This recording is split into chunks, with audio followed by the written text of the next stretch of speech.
solution relocation. Only solution relocation. Only solution relocation. Only solution relocation. Only solution relocation. Only solution relocation. Only solution relocation. Only solution relocation. Only solution relocation. Only solution. Minister जो है मिलके ही तो इस समय union territory को चला रहे हैं।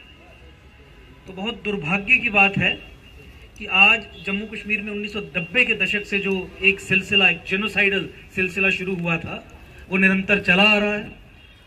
सक्सेसिव गवर्नमेंट्स ने फैसिलिटेट करने का काम किया, इस गवर्नमेंट ने उस प्रोसेस में पार्टिसिपेट करके इसको फर्दर परपेचुएट करने का काम किया, जिसके कारण आज 225वें दिन आप यहाँ पे और हमारे रिजर्व कैटेगरी के एम्प्लॉइज बेचारे वहां अम्बेडकर पार्क में लगातार बैठे और सुनवाई के लिए कोई नहीं। यही कहा जा रहा है कि जाके मरो, यही कहा जा रहा है ना सरकार की तरफ से। सरकार यही कह रही है कि जाओ, जियो तो जियो, मरो तो मरो। हम तुम्हें बचाने का प्रयास कर रहे हैं। झूठे आश्वासन, सिचुएशन का इनके कंट्रोल में ना होना, टारगेटेड किलिंग्स को नॉर्मलाइज करना। टारगेटेड किलिंग्स होना इस सरकार के लिए नया नॉर्मल है कि ये तो होती है, और फिर उसे सेक्युलर चोला पहनाना। कश्मीर कमांडर सॉल्व कर दिया एलजी साहब ने। बिल्कुल, नॉर्मलाइज करना, ये कहना कि टारगेटेड किलिंग्स तो अब नया नॉर्मल है। जम्मू कश्मीर में जो जिहाद की समस्या है, और आप सब लोग और हम भी यहाँ पे जम्मू में बैठे हुए लोग जिसके विक्टिम्स हैं, उस समस्या से खड़े होकर लड़ने का साहस ना केंद्र सरकार में बचा है, तो ना यूटी एडमिनिस्ट्रेशन में बचा है। मुझे लगता है कि जो इमीडिएट सॉल्यूशन आपकी रिलोकेशन का है, उसके साथ साथ मुझे लगता है कि आप सब लोग इस बात को ये मानेंगे कि परमानेंट सॉल्यूशन इस समस्या का यही है कि कश्मीर को 2 यूनियन टेरिटरीज में तोड़ दिया जाए। 229 दिन 229 डेज जो हैं वो बीत चुके हैं कश्मीरी पंडित कम्युनिटी के लोगों को धरना देते हुए। अभी भी मैं आरसी ऑफिस में हूँ और लगभग 7 महीनों से आप देख रहे हैं कि लगभग इनको हम कवर कर रहे हैं और लगातार इनकी डिमांड जो है एडमिनिस्ट्रेशन तक पहुंच रही हैं। अलग अलग दलों के, जो अलग अलग राजनीतिक दलों के जो लीडर्स हैं वो इनके पास आ रहे हैं, इनसे बातचीत कर रहे हैं, आश्वासन दे रहे हैं। आज इनके समर्थन में एडवोकेट अंकुर शर्मा आए हैं इनसे बातचीत करने के लिए, इन्हीं से बातचीत करेंगे। जिस समय इनका प्रोटेस्ट शुरू हुआ था उस समय भी आप इनके समर्थन में आए थे, आज एक बार फिर आप इनके समर्थन में आए हैं। क्या कहना चाहेंगे, क्यों इतना लंबा वक्त जो है एडमिनिस्ट्रेशन को लग रहा है इनके डिमांड्स को आगे रखते हुए? देखिए, एडमिनिस्ट्रेशन जो असल समस्या पीएम पैकेज एम्प्लॉयज़ या जो रिजर्व कैटेगरी एम्प्लॉयज़ कश्मीर में फेस कर रहे हैं और टारगेटेड किलिंग्स की पृष्ठभूमि में मैं कह रहा हूँ, मुझे लगता है कि उस असल समस्या पर पर्दा डालने का काम कर रहे हैं। टारगेटेड किलिंग्स को नॉर्मलाइज करने की कोशिश की जा रही है यूटी एडमिनिस्ट्रेशन के द्वारा। इनकी सेफ्टी सिक्योरिटी को जो जिस कारण से वो खतरे में पड़ी है, उस खतरे को एड्रेस करने की बिल्कुल भी मंशा यूटी एडमिनिस्ट्रेशन की या केंद्र सरकार की नहीं है। पर वो तो एक तरफ से एकोमोडेशंस के लिए कह रहे हैं कि इनको एकोमोडेशंस दी जाएगी, घाटी में इनको प्रॉपर सिक्योरिटी दी जाएगी, ताकि जो जितने भी एम्प्लॉयज़ रेंटेड एकोमोडेशंस में रह रहे हैं उनको प्रॉपर तरीके से जगह दी जाएगी रहने के लिए। देखिए, वो आज तक नहीं हुआ है और एक हफ्ता पहले ही पार्लियामेंट्री स्टैंडिंग कमेटी ने रिपोर्ट दी थी जिसमें उन्होंने बहुत खेद व्यक्त जताया था कि ये जो एकोमोडेशंस की बात है, इस पर कोई कार्य नहीं हुआ है। हज़ारों की संख्या में अपार्टमेंट्स हैं जिनका कोई हिसाब किताब ही नहीं बने हैं। अच्छा। डिलेज के बारे में पार्लियामेंट्री कमेटी ने सरकार को फटकार लगाई थी। तो इनके जो क्लेम्स हैं कि घर दे देंगे, और घर देने से केवल सुरक्षा नहीं होगी, वहाँ का माहौल आपको ठीक करने की ज़रूरत है। जिस तरीके से इंडोक्ट्रिनेशन और रेडिकलाइजेशन वहाँ पे घर कर गई है, और जिस तरीके से टेररिस्ट ऑर्गेनाइजेशंस की रीच इतनी है कि उन्हें पता होता है कि कौन से बिल्डिंग की कौन सी फ्लोर पे कौन सी कुर्सी पे व्यक्ति जो बैठा है जिसे गोली मारनी है। मुझे लगता है कि इस संबंध में सरकार कुछ नहीं कर रही है, और डिनायल ऑफ जो प्रोसेस पिछले 90 के दशक से जम्मू कश्मीर में चल रहा है हिंदू जेनोसाइड का, उस प्रोसेस को लेके डिनायल मोड में रहने के कारण ये निरंतर चला आ रहा है। इसलिए आप इस सरकार पे तब तक यकीन या विश्वास नहीं कर सकते जब तक ये समस्या को समस्या के असल नाम से ना पुकारे। आतंकवाद की समस्या की बात की, अलग अलग बयान आते हैं। यहाँ पे एक ही दिन अखबार में खबर छपती है कि आर्मी कहती है 300 से अधिक आतंकवादी हैं, 150 लॉन्च पैड पे हैं, और same day DGP Jammu Kashmir police का बयान देते हैं कि 100 से भी कम है। Union home minister Suraj Kund में डीजीपीज और होम सेक्रेटरीज की मीटिंग में ये कहते हैं कि 2000 पोस्ट एब्रोगेशन जम्मू कश्मीर में आतंकवाद तकरीबन हमने खत्म कर दिया है। और अगले दिन home secretary, union home secretary, additional union home secretary, United Nations की जो काउंटर टेररिज्म कमेटी थी जो दिल्ली में आई थी, उनके सामने अपना एक डोजियर फाइल करते हैं और ये कहते हैं कि 2021 के बाद जम्मू कश्मीर में आतंकवाद अनप्रेसिडेंटेड लेवल्स पे बढ़ गया है।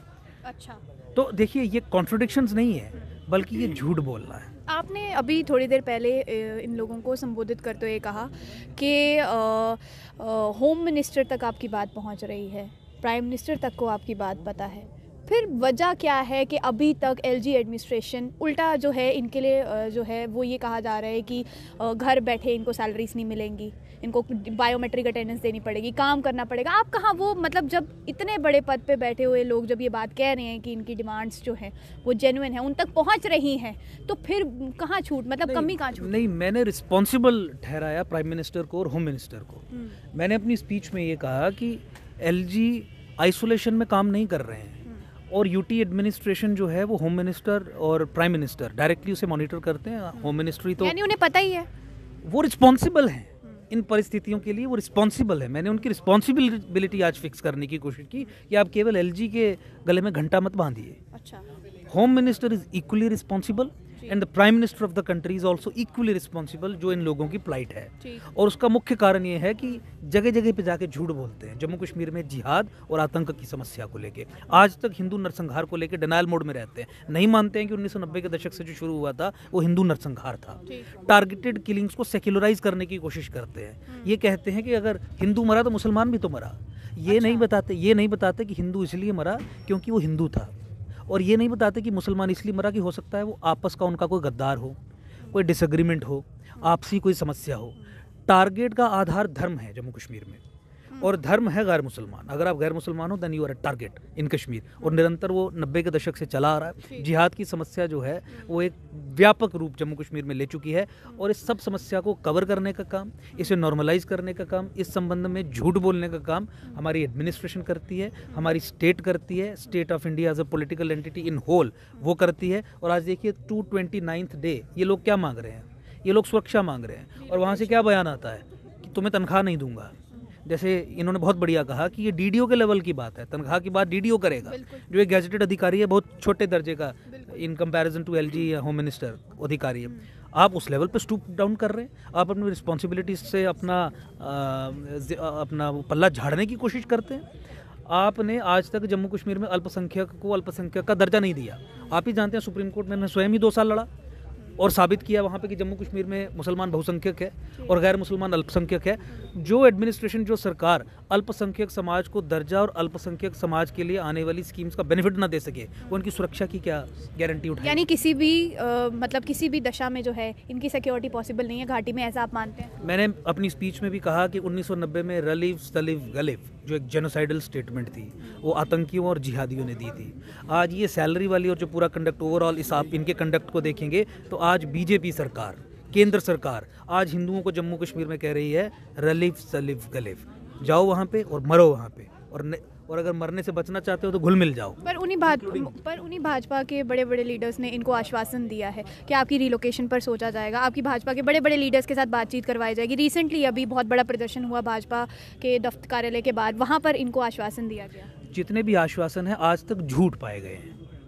और 229th day into the protest अगर आपको कोई भी नीति बनानी थी तो आज तक बन जानी चाहिए थी। और आपने भाजपा के नेताओं का रवैया भी देख लिया, केवल बैलेंस करने के लिए। पर वो तो कहते हैं हमें इनका दुख दर्द हमें महसूस होता है। बिल्कुल ठीक है, तो इसे ही तो बैलेंसिंग एक्ट कहते हैं कि आपका पॉलिसी स्ट्रक्चर जो है दैट इज़ वन, जो रियलिटी है, जो सच्चाई है, और फिर आप दुख दर्द इनके साथ बांटने आ जाएंगे कि वो कहेंगे कि वहाँ से तो आप पिस रहे हैं, आपके लिए कुछ हो नहीं रहा है, हमारी नीति ऐसी है कि आपको it is putting you in fix, लेकिन हम आपके साथ हैं। ये दोगली बात कैसे कर सकते हैं? इसे दुख बांटना नहीं कहते, पर ये लोग भी तो उनका समर्थन देते हैं। इसे दोगला होना कहते हैं। ये उस आशा में है, ये उस उम्मीद में है। यानी इन्हें एलजी एडमिनिस्ट्रेशन से नहीं भाजपा से उम्मीद है। ये डूबते को तिनके का सहारा है, ना इन्हें भाजपा से कोई उम्मीद है, ना इन्हें एलजी एडमिनिस्ट्रेशन से कोई उम्मीद है। ये डूबके को तिनके का सहारा वाली बात है कि यानी जो कहीं से भी मिल जाए। देखिए बहुत ऑब्वियस सी बात है, सरकार को करना है, लेकिन सरकार का जो कंडक्ट है वो बहुत टोटल अनबिकमिंग है। मुझे नहीं लगता कि सरकार इनकी सेफ्टी और सिक्योरिटी को लेके सिंसियर है। मैंने पार्लियामेंट्री कमेटी का जिक्र किया, घर बनाना पहला एक एलिमेंट है सिक्योरिटी ग्रांट करने का, उस पर भी इनका काम नहीं चल रहा है। उस पर भी इन्होंने जो डिलेज किए हैं उसके लिए पार्लियामेंट्री कमेटी ने फटकार लगाई है यूटी एडमिनिस्ट्रेशन को, सरकारों को फटकार लगाई है। प्रायोरिटी पे ही नहीं है, प्रायोरिटी पे है जिहादियों के दिल जीतना, प्रायोरिटी पे है मुस्लिम अपीजमेंट जो पिछले 70 साल से जम्मू कश्मीर में चल रही है। वो एक अनफॉर्चुनेट पार्ट है और ये सब लोग उसके विक्टिम्स हैं। आज जम्मू संभाग उसका विक्टिम है। आज जम्मू संभाग में जितने भी जेनोसाइडल प्रोसेसेस चल रहे हैं, चाहे डेमोग्राफी को चेंज करने का, केंद्र सरकार मूक दर्शक बन के बैठी है। ना केवल मूक दर्शक बन के बैठी है, उस संबंध में वो तेज़ गति से चले ऐसे पॉलिसी निर्णय भी ले लेती है कि जिसका रिजल्ट ये है कि वो तेज़ गति से चलते हैं। तो एक वॉल्केनो पे हम बैठे हैं। जिस तरीके से इंडियन स्टेट ने अबैंडन किया है माइनॉरिटीज़ को और हिंदूज़ को खासकर और सिखों को भी जम्मू कश्मीर में, मुझे लगता है कि समय दूर नहीं है जब यहाँ पे एक जनसैलाब आएगा।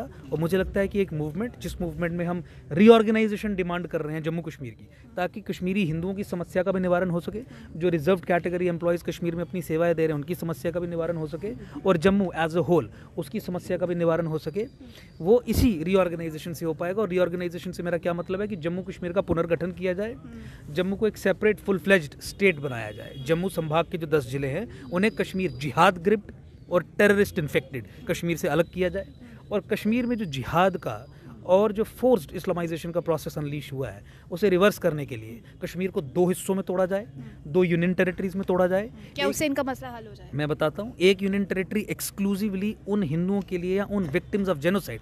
कईयों को सेक्युलर आर्ग्यूमेंट चाहिए, एलजी साहब को, प्राइम मिनिस्टर को, होम मिनिस्टर को मैं सेक्युलर आर्ग्यूमेंट देता हूँ। नरसंहार के जो विक्टिम्स हैं उन्हें एक सुरक्षित स्थान देने के लिए कश्मीर में जगह दीजिए, वही जगह यूनियन टेरिटरी होगी। आप यूएन कन्वेंशंस को भी फुलफिल करेंगे, आप संविधान के प्रति जो सरकार की जिम्मेवारी है, लोगों के प्रति सरकार की जिम्मेवारी है, उसका भी निर्वहन करेंगे यूटी बना के, कश्मीर को 2 हिस्सों में तोड़ के। और पाकिस्तान के जो प्रॉक्सीज और एजेंट्स जो इंडियन डेमोक्रेसी के इंस्टीट्यूशंस ऑफ पावर्स में घुस के सबवर्जन करने का काम करते हैं और इस तरीके की परिस्थिति बनाते हैं, मुझे लगता है कि उनके हाथ से भी जब कंट्रोल छिनेगा तो आप देश से संबंधित जो नेशनल सिक्योरिटी का इशू है उसे भी एड्रेस करने की कोशिश करेंगे। देखिए, demographic change is directly related to the security, integrity and unity of the country, और सरकार को इसे अरेस्ट करने का, रोकने का और रिवर्स करने का काम करना चाहिए।